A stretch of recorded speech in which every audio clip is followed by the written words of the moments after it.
है। मैं हूं सुमित और मंगलवार का दिन भारतीय बाजारों में लगातार दूसरा दिन जबकि भारतीय प्रेशर के साथ खुले थे। एटलीस्ट अंतर्राष्ट्रीय बाजारों के क्यूज नेगेटिव थे, जिसके आधार पर भारतीय बाजारों की बिकवाली के साथ शुरुआत हुई। धीरे धीरे मार्केट ने संभलने की कोशिश की, लेकिन फ्रंट लाइन इंडेक्स में ही ये रिकवरी आई। मिड कैप स्मॉल कैप आज भी प्रेशर में रहे। करीब करीब 400 के आसपास निफ्टी के तेजी वाले शेयर थे, एनएससी के तेजी वाले शेयर थे, और रफली 2400-2500 के आसपास बिकवाली वाले शेयर थे। यानी कि जो प्रेशर था मार्केट में बिकवाली का, वो आज भी काफी एक्सटेंडेड था। काफी ज्यादा ब्रॉडर बेस सेलिंग मार्केट्स के अंदर आ जाते हुए दिखाई पड़ रही थी। प्रेशर था आज बैंकिंग में, मेटल में, सेलेक्टिव आईटी में कुछ खरीदारी थी, लेकिन मेजरली वहां पर प्रेशर आता हुआ दिखाई पड़ रहा था। इसके अलावा रियल स्टेट आज फिर प्रेशर में कामकाज कर रहे थे, और इंडिविजुअल स्टॉक स्पेसिफिक तो अप्रोच थी ही, जहां निगेटिव ट्रिगर थे। बढ़िया पुल बैक आया था अपोलो हॉस्पिटल में, बढ़िया पुल बैक आया था आज यूनाइटेड स्पिरिट्स में, टाटा कम्युनिकेशन में भी कुछ हद तक आया था, लेकिन बहुत नहीं। जेके सीमेंट में, तो रिलायंस में, एचडीएफसी बैंक में, तो ऐसे कुछ बैंक सेलेक्टिव जो कि घूम रहे थे, लेकिन फिर भी बहुत प्रेशर मार्केट में देखने को मिला। और बिकवाली का जो दौर है वो जरूर बनता हुआ दिखाई पड़ा मार्केट्स के अंदर, और अभी भी कंटिन्यूअस सेलिंग मार्केट के अंदर देखने को मिल रही है। तो प्रेशर मार्केट्स के अंदर क्रिएटेड है। बहुत अच्छे स्टॉक बहुत अच्छे दाम पर आ चुके हैं। कई जगहों पे ओवर रिएक्शन था, उसको एक मार्केट ने ठीक करने की कोशिश भी की है। कल मिसाल तौर पर इंडिया बुल्स रियल स्टेट में जहां 2 बिकवाली आई थी तेज, आज जैसे ही वहां पर क्लेरिफिकेशन आया, पुल बैक आया। टीसीएस में बिकवाली थी 3% के आसपास की। ऑब्वियसली बात है, राइट्स का एक्स था, तो जो राइट्स में टेंडर नहीं होंगे उनके शेयर तो मार्केट में आते हुए दिखाई पड़ेंगे। तो इस तरह की चीजें मार्केट में देखने को मिले। लेकिन ऑब्वियसली बात है, every fall is an opportunity. जहां पर अगर आप इन्वेस्टर है तो, और ट्रेडर है तो, हाँ जरूर ये बात सही है कि आपको दिक्कत हो रही होगी, क्योंकि एक्सपायरी सर पर है और मार्क टू मार्जिन की बहुत जरूरत पड़ रही होगी। तो ये एक और बड़ा ट्रिगर आपके लिए बन रहा होगा। खैर, सवाल जवाब का सिलसिला शुरू करते हैं और कुछ सवालों को भी शामिल करने की कोशिश करते हैं। देखिए, पहला सवाल जो मेरे पास आया है वो है, दोस्तों, अगर आप बाजार में अपना पैसा इन्वेस्ट करना चाहते हैं तो अभी जुड़े एंजल ब्रोकिंग के साथ में, क्योंकि यहाँ आपको मिलती है एक अच्छी एडवाइस और भरोसेमंद सर्विस, और यहाँ अकाउंट ओपन करना भी है बिल्कुल फ्री ऑफ कॉस्ट। तो आज ही जुड़े एंजल ब्रोकिंग के साथ में। अकाउंट ओपनिंग लिंक डिस्क्रिप्शन में है। आज ही अपना अकाउंट ओपन कराएं। एमटार versus Jubilant food, which one is better for fresh entry? Jubilant food sir, any day. एमटार है कंपैरिजन में। एमटार कंपनी खराब नहीं है, बढ़िया क्लाइंटेल इनके पास, ग्रीन एनर्जी जैसे कई सेगमेंट्स के अंदर ही कंपनी कामकाज कर रही है। साथ साथ बहुत सारे और जो स्पेसेस हैं जिनके अंदर इस कंपनी का कामकाज है, लेकिन ज्यादा डिस्क्रिशनरी स्पेंडिंग के हिसाब से देखेंगे तो जुबिलेंट फूड है। 2-3 चीजें जो इसके बारे में इंटरेस्टिंग है जुबिलेंट फूड में। पहले तो भारतीय ग्रुप की कंपनी है, तो उसमें तो कोई डाउट ही नहीं है ग्रुप वाइज। तो दूसरी तरफ domestic consumption story driven stock है। वॉर और नो वॉर कोई खास इंपैक्ट आता नहीं इनके ऊपर। इनको खाने पीने से मतलब है, और बढ़िया सेल चल रही है तो क्या फर्क पड़ता है, कहीं भी वॉर होता रहा है। एटलीस्ट इंडिया में तो नहीं है, तो वो तो चीज इनके लिए बढ़िया ट्रिगर है। दूसरा, इंटरेस्ट रेट सिनेरियो का बहुत इंपैक्ट नहीं आता, क्योंकि डेट मिनिमल साइड पर होगा, तो वो भी इंपैक्ट नहीं है। थोड़ा सा इंपैक्ट उसकी वजह से आएगा, लेकिन अदरवाइज खाने की खपत तो वैसे रहने ही वाली है। और सबसे बड़ी चीज, हायर लेवल से बहुत ईज आउट भी हो चुका है। सिचुएशन ठीक दिखती है तो आप उसको एक बार को दाव लगा सकते हैं। बढ़िया स्टोर है, 1400-1500 के आसपास के स्टोर्स हैं कंपनी के, 4000 करोड़ का सालाना रेवेन्यू है। ठीक कंपनी, आप देख सकते हैं। Okay, Supreme industry versus Astral, which is better for long term? Madhur साहब, बेटर तो एस्ट्रल एनी डे, लेकिन ऑब्वियसली भागा हुआ शेयर है सुप्रीम के कंपैरिजन में, क्योंकि एस्ट्रल ना केवल पाइप्स में, फिटिंग्स के अंदर है, बल्कि एडहेसिव्स में भी आ चुका है, और बहुत क्लोजली, बहुत एग्रेसिवली उसके अंदर एक्सपैंड कर रहा है। तो ज्यादा बेटर साइड पे तो वो है, लेकिन हाँ, मीडियम टर्म मोमेंटम के लिए आप सुप्रीम को भी देख सकते हैं। लॉन्ग टर्म के लिए एस्ट्रल ज्यादा बेटर डील है आपके लिए, इन दोनों में से at least. Tata communication, sir, you also suggest Tata Communication. Can you please give some reasons for the same, leaving that Tata Group and few mutual funds bought this share around 1200? Manoj साहब, Tata communication के बारे में 2-3 चीजें आप पहले समझ लें। छोड़ देते चले टाटा ग्रुप को भी, और छोड़ देते म्यूचुअल फंड की बाइंग को भी। वर्ल्ड की largest under sea cable company है ये। 1, 2, 2 बड़ी कंपनियां जिनको आप बहुत अच्छा चलते हुए देख चुके हैं हाल में, उसमें एक है नेल्को और दूसरी है तेजस। इन दोनों को ही कंपनी ने खरीद रखा है। दोनों की पेरेंट होल्डिंग जो है वो टाटा कम्युनिकेशन के पास है।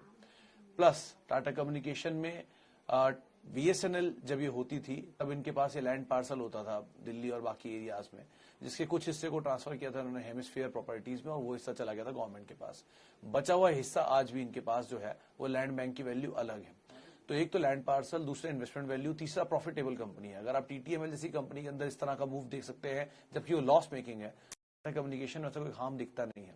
झुंझुनवाला साहब की होल्डिंग तो है ही इस कंपनी में लोअर लेवल पर, और ऊपर भी उन्होंने उसमें बढ़ाई है हिस्सेदारी। और बाकी जो है जो जितने भी ऑब्वियस चीजें, मिसाल तौर पर टाटा ग्रुप, बढ़िया क्वांटिटी, बढ़िया फंड्स, वो सब अपनी जगह है। नंबर्स भी ठीक ठाक दिखाए हैं पिछले 3 क्वार्टर की कंपनी ने। एक आध क्वार्टर ऊपर नीचे चलता है लेकिन बहुत कोई फायरवर्क टूटने वाले नंबर नहीं है कि बहुत ज्यादा खराब हो या बहुत ज्यादा बेहतर हो। ठीक ठाक नंबर है, स्टेबल नंबर है। नीचे आने की वजह ऑब्वियसली एफ&ओ में है तो शॉर्टिंग पॉसिबल है, अदरवाइज शॉर्टिंग तो हो नहीं पा रही थी। जो एक तरफा मूव आया था इसमें 1100 से लेकर 1600 तक का, वो इसीलिए मूव था क्योंकि इसमें शॉर्टिंग पॉसिबल नहीं थी उस समय पर। यही सेम जेके सीमेंट में भी आपको दिखेगा। तो अब फाइजर धीरे धीरे बाहर हुआ है। एक समय तक फाइजर ने तेजी दिखाई, फिर फ्यूचर में गया, फिर टूट गया, अब फाइजर एफ&ओ से बाहर हो रहा है। तो लाइकवाइज ये चीजें होती रहती हैं। तो आप फंडामेंटल तो इसके अंदर ठीक ठाक है, बाकी अगेन मेरी सीमित जानकारी में। ओके, आगे बढ़ते हैं। और the day I bought Jubilant food price is going down, I bought 100 at 3190। Pandey साहब, ये कोई आपसे दुश्मनी थोड़ी ना है कि आपने खरीदा शेयर नीचे आना शुरू हो गया। आपने ऐसा भी बहुत बारी होता है कि आपने खरीदा शेयर ऊपर जाना शुरू हो गया, शेयर तो अपनी चाल चल रहा है, आप रीजन उससे अटैच कर रहे हैं। बेटर यही है कि ऐसा कुछ नहीं है। अगर कंपनी अच्छी लग रही है आपको 3100 रुपए में, तो ऑब्वियसली बात है 2800 में और बेहतर लगेगी, 2400 में और बेहतर लगेगी, 300 रुपए में और बेहतर लगेगी। ये कुछ ऐसा है कि आप कपड़े लेने गए, ज्यादा अच्छी डील मिल गई तो आपने वो ले लिया। जुबिलेंट फूड का बिजनेस समझ लीजिए, महंगा था, इसमें कोई दो राय नहीं है, लेकिन धीरे धीरे ईज आउट हो रहा है क्योंकि मैनेजमेंट बेटर है, कारोबार ठीक है, SSSG ग्रोथ नहीं दी, इस चक्कर में शेयर नीचे आ भी गया। लेकिन ऐसी कोई खराब कंपनी नहीं है जब आप उन नई कंपनियों में बैट कर सकते हैं जो कि अभी आईपीओ लेकर हैं। मिसाल के तौर पे देवयानी, मिसाल के तौर पे सफायर फूड्स, इनके कारोबार पे आप बैट कर सकते हैं। ये तो फिर भी पुरानी हिस्ट्री रखती है और पुराने समय से लिस्टेड है, अपना मेटल प्रूफ कर चुकी है। और सबसे बड़ी बात की बोनस और स्प्लिट जो अभी आने वाला है, उनके एडजस्टमेंट के बाद भी सिर्फ 70 करोड़ ही शेयर होंगे टोटल मार्केट में, जबकि आईटीसी के 1280 करोड़ है। तो आप खुद ही अंदाजा लगा लीजिए किस तरह के नीचे आ सकता है, ईज आउट हो सकता है, एफ&ओ में है तो बिकवाली हो सकती है, सब बातें सही हैं। लेकिन अगर कारोबार आपको ठीक लग रहा है तो क्या दिक्कत है इस कंपनी में रहने के लिए। एटलीस्ट अपने प्रोडक्ट को रिनोवेट तो कर रहे हैं थ्रू पॉपाइज या थ्रू बिरयानी, चीज कर रहे हैं अपने डंकिन डोनट्स एंड ऑल, लेकिन बाकी प्लेयर्स तो वो भी नहीं कर रहे हैं और डोमिनेंट अपनी पोजीशंस में। तो एटलीस्ट बाकी में बैट करने से बेटर तो आप QSR में इस पर बैट कर सकते हैं। सबसे ज्यादा मार्जिन होल्ड करते हैं, सबसे कम मतलब स्पेस वाइज सबसे ज्यादा रेवेन्यू जो है वो जनरेट करते हैं। अकॉर्डिंगली आप देख सकते हैं। बाकी ओके, 3i इंफोटेक, शर्मा साहब इस पर 2-3 बार मैं टिप्पणी चुका हूं, लेकिन इसमें सवाल मेरे पास बहुत आते हैं। देखिए 3i इंफोटेक में 2-3 चीजें अच्छी बुरी दोनों समझाता हूँ। पहली चीज तो इसमें एक मैंने ऑब्जर्व किया है, हाल फिलहाल में 60-70% के आसपास की डिलीवरी उठ रही है, डिस्पाइट ये लोअर सर्किट पर है। 2, हर रोज लोअर सर्किट लग जाता है, फिर भी खोल देते हैं उसको कोई ना कोई, तो एक्टिविटी तो है इसके अंदर कुछ। 3, नंबर्स खराब थे, 22 करोड़ का लॉस था, 9 करोड़ के आसपास के सारे एडजस्टमेंट्स के बाद लॉस था। मैनेजमेंट ने कॉन कॉल में ये बात भी बोली है कि आप और ज्यादा लॉस एक्सपेक्ट नहीं कर सकते हैं। तो ये कुछ ट्रिगर्स हैं जो कि पॉजिटिव साइड पे आप देख सकते हैं। बाकी ऑब्वियसली भाव सब कुछ है और भाव लगातार नीचे आ रहा है, तो आप पेशेंस अगर रख सकते हैं तो होल्ड करके सिचुएशन सिनेरियो देखिए, और अगर नहीं रख सकते तो फिर तो कुछ भी कहना मुश्किल है। लेकिन एटलीस्ट सिचुएशन सिनेरियो देख लीजिए, वो ज्यादा बेटर रहेगा, क्योंकि अभी तो कंपनी काम कर रही है, डेट फ्री कंपनी है, कैश रिच कंपनी है, ऑर्डर्स भी मिल रहे हैं, तो कुछ हो रहा है इनके पास। कितना सही कितना गलत थोड़ा समय पता चल ही जाएगा। HDFC bank and versus Nifty बीज इन रिटर्न, सर दोनों का अपना अपना प्रेफरेंस है। HDFC बैंक पे आज ही एक जानकार से हमारी बात हुई थी, उन्होंने कहा था आप ले सकते हैं, बैंकिंग स्पेस का ऑलरेडी अंडर परफॉर्मर रहा है और जरा सी भी रिकवरी आती तो पार्टिसिपेट कर सकता है। निफ्टी बीज, इसमें कोई डाउट नहीं, जिसको बाजार के बारे में कुछ नहीं पता वो आराम से इसके अंदर जा सकता है। निफ्टी ETFs लीजिए, बीज लीजिए, ये तो हमेशा एवेन्यूज हैं ही।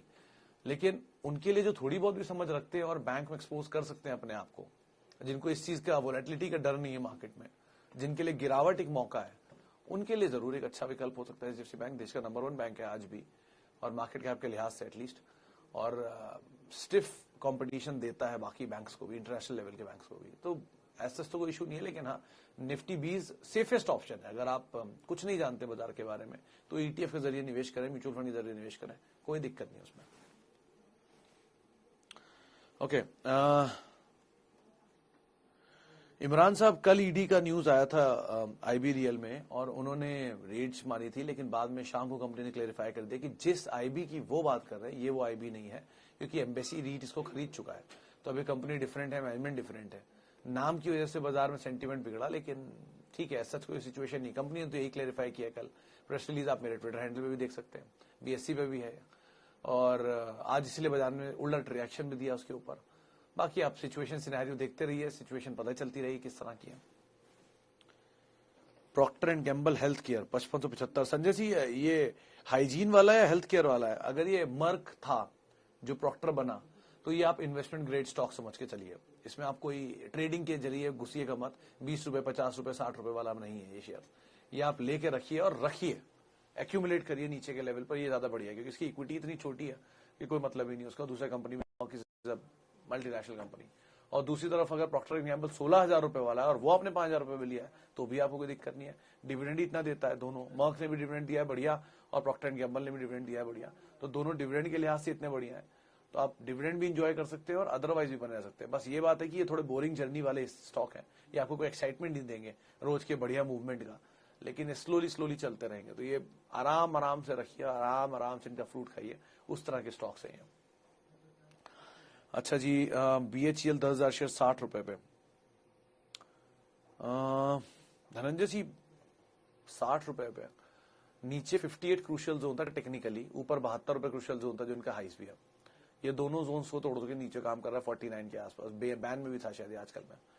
बेटर यही है कि आप, क्योंकि अभी इतनी बड़ी क्वांटिटी में और आप होल्ड कर सकते हैं और आपका अपना पैसा मैं एज्यूम कर रहा हूं, तो आप बने रहिए।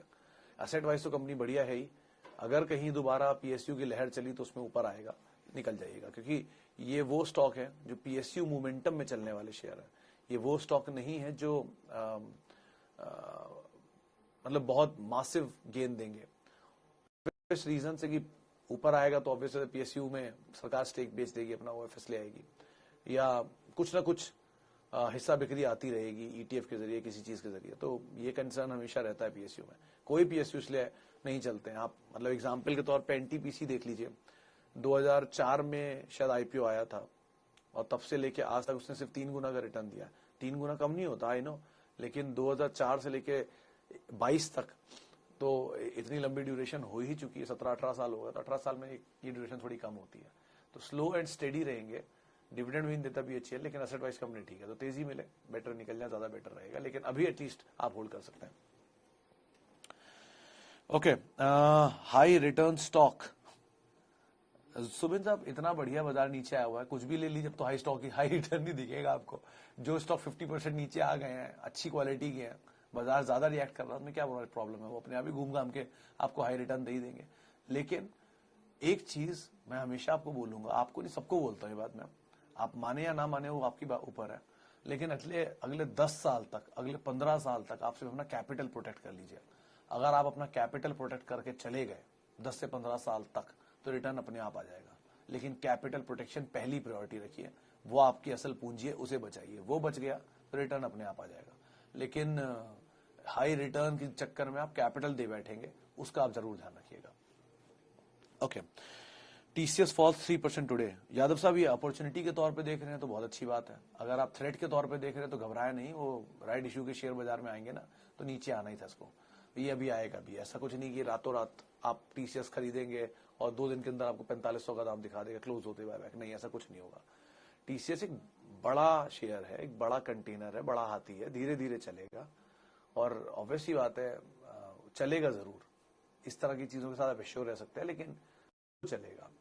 बायबैक का प्राइस था, आपने बायबैक में शेयर लिए 100, बायबैक में आपके शेयर टेंडर नहीं होंगे तो बाजार में बिकेंगे ही। 1, 2, बाजार का सेल ऑफ था, उसमें आईटी में आज थोड़ा प्रेशर रहा तो ये भी बिकवा लिया, मैं आ गया लगातार। अब तक प्राइस होल्ड कर रहा था बायबैक इसको, अब बायबैक बंद हो गया तो प्राइस खत्म हो गया इसके पास। समझ लीजिए आप, कोई कंपनी 4500 रुपए में आपका शेयर लेने को तैयार है, लेकिन एक तारीख तक के लिए तैयार थी, वो तारीख अब खत्म हो गई तो अब वो तैयार नहीं है, वो तैयार नहीं है, तो जो सपोर्ट था उसके पास से वो निकल गया, तो सपोर्ट निकला, थोड़ा रिएक्शन बाजार दे रहा है, देने दीजिए। अभी भी टीसीएस देश की दूसरी सबसे बड़ी कंपनी है, अभी भी टीसीएस देश की सबसे बड़ी आईटी कंपनी है, अभी भी टीसीएस की करीब 13 लाख करोड़ की मार्केट कैप है। टाटा ग्रुप की 67% मार्केट कैप लाकर देती है, 80% इबिटा लाकर देती है, करीब 40,000 करोड़ का कैश है इसके पास, और 3 बोनस दे चुकी है। 2004 से हिस्ट्री है, आईटी के सारे कॉन्ट्रैक्ट करती है, तो वही कोई बदलाव नहीं हुआ, सिर्फ भाव में बदलाव हुआ है, ये आप ध्यान रखिएगा। ओके, हैप्पीएस्ट माइंड, सर ये स्टॉक थोड़ा सा नीचे अगर मिल जाए ज्यादा बेटर है अभी की डील के हिसाब से। वैसे तो ये कंपनी ठीक है, एम्प्लॉय कॉस्ट थोड़ी हायर एंड पर है, लेकिन फिर भी बाकी प्लेयर्स के कंपैरिजन में ठीक ठाक है। स्टिल थोड़ा नीचे मिल जाए ज्यादा बेटर है। 300 का माल 1500, 1500 का माल नीचे 900, तो अभी बहुत नहीं, लेकिन थोड़ा सा नीचे आना बनता है। 1 साल पुराना आईपीओ ही तो है, तो 2, 3, 4, 5, 6 क्वार्टर निकल जाए, नंबर्स को प्रूव करती रहे मैनेजमेंट, अपने आप सिचुएशन ही होगी। सर कोई भी चीज अगर एक तरफा है तो वो धीरे धीरे एडजस्ट होकर एक रेंज में आ जाएगी, वो रेंज उसकी सही रेंज होती है उसे उठाने के लिए। मिसाल के तौर पे कोई 30 रुपए की चीज है, वो 150 रुपए पहुंच गई, वो टूट के 90 रुपए आई, 70 रुपए आई, फिर 80 गई, फिर 80 गई, और घूमते घूमते वो 60-70 के बीच में कहीं सेटल हो गई, तो वो उसकी सही रेंज बनी है। तो उसका आप अंदाजा लगा लीजिए, नंबर्स को देखते रहिए कंटिन्यूअसली और कॉल लीजिएगा उसके हिसाब से। ओके, सर फ्यूचर के बारे में मैं कुछ नहीं कह सकता आलोक साहब, क्योंकि आपके पास टाइम है कम, और आपके पास एमटीएम का पैसा भी आपको देना है, तो इसलिए मैं छोटी अवधि में बाजार को ट्रैक नहीं करता। यहाँ सिचुएशन सिनेरियो बहुत अलग होती है बड़े लंबी अवधि के ट्रेडिंग इन्वेस्टमेंट के हिसाब से। छोटी अवधि में आप रिस्क बहुत उठाते हैं और रिवॉर्ड भी बड़ा होता है, इसमें कोई दो राय नहीं है, लेकिन शॉर्ट टर्म रिवॉर्ड होता है और उसमें पेन ज्यादा होता है, तो इसलिए आराम से आप sit back and enjoy your investment journey, वो सबसे अच्छा होता है। अच्छा जी, आगे बढ़ते हैं। और टाटा पावर 500 शेयर 232 रुपए के दाम पर। सर टाटा पावर के केस में स्टोरीज तो अच्छी थी, ईवी वाली कंपनी भी ठीक है, ऐसा कुछ नहीं है, लेकिन थोड़ा महंगा है, तो आपकी खरीदारी भी ऊपर के लेवल पर है, तो एटलीस्ट आप वेट करें, होल्ड करें, नीचे के लिए आप थोड़ा थोड़ा एक्यूमुलेट भी कर सकते हैं, लेकिन आप समय दीजिए। जो एक तरफा तेजी आई थी वैसी तेजी तो नहीं मिलेगी, लेकिन हाँ संभल थवल के थोड़ा चलेगा। ये शेयर वैसे बहुत महंगा होता था, स्प्लिट आया था इसमें एक बार 1:10 का आई गेस, लेकिन फिर भी वेट कर लीजिए। कंपनी खराब नहीं है, बिजनेस रेवेन्यू खराब नहीं है, बाजार खराब है इसलिए नीचे आ रहा है, थोड़ा थोड़ा आप नीचे के लेवल पे ऐड कर सकते हैं। ग्रुप अच्छा है, कंपनी ठीक है।